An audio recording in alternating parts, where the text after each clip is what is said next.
Thank you so much, SK. Now, SA Rugby Union CEO Jurie Roux, he's been in a dispute with Stellenbosch University over misallocated funds amounting to a staggering 37 million rand. Now, we have roped in News 24 senior sports reporter Khanyiso Tshwaku, who has been reporting on this matter.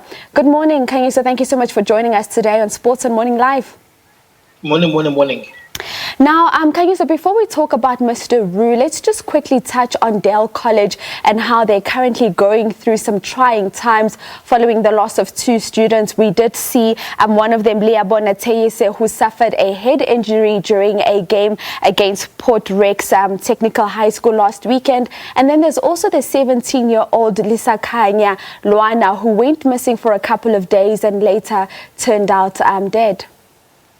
Look, it's a tough time for the school. It's a very, very tough time. You can imagine being Dr. Garth Shaw at the moment, the headmaster of Dale College, having to preside over the deaths of two students. Yes, they weren't within his control. I mean, Dace's death in particular was a painful one because it happened on a rugby field. It's a rugby match. And when he spoke to Lloyd Bernard, editor of Sport 24, it was an innocuous tackle that actually was the issue with Dace. So, I mean, look, I actually went to that particular school that Dace was playing against. So, look, it's difficult to fathom that over the course of 8 days, one school can lose two. I'm not looking at them even as rugby players. I'm looking at them as pupils. That you're a headmaster now. You have to console parents. You have to counsel students, the other learners, to deal with this particular matter. So I think it's quite difficult for a parent, for not for just parents, but for the headmaster, for the school in particular, for the schooling community, for the Nkongolo community, that over 8 days you are mourning the loss of two learners. There are parents now who've lost two children. So just from that holistic perspective, it's just painful to deal with. My commiserations and condolences go out to the Dale College community, the families, and the school in particular. Indeed, and may their souls truly rest in peace. Now, let's move on to Mr. Jurie. Let's talk about just bringing some context to this conversation. How does 37 million move from the University of Stellenbosch's coffers and finds its way into a private account which is linked to the CEO, Mr. Roux? The long and the short of it is that with Mr. Roux, he was working at Stellenbosch University as a director of student finance at the time. So what then happened was that you actually moved. Sorry, this is going to small disturbance here.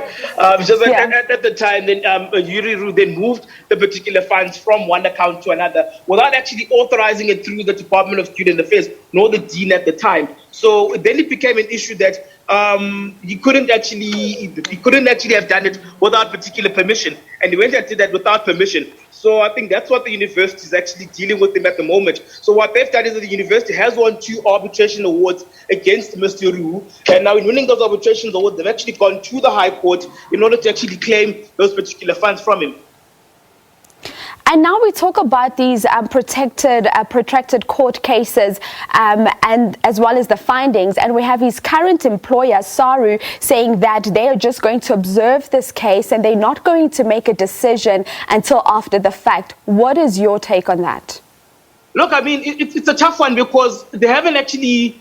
It's not an offense that Jurie has committed while working for SA Rugby. But I think the ethics of being an accounting officer who now has this matter hanging over his shoulder, it's a very difficult thing to deal with. So I mean, now you're an organization as big as SA Rugby.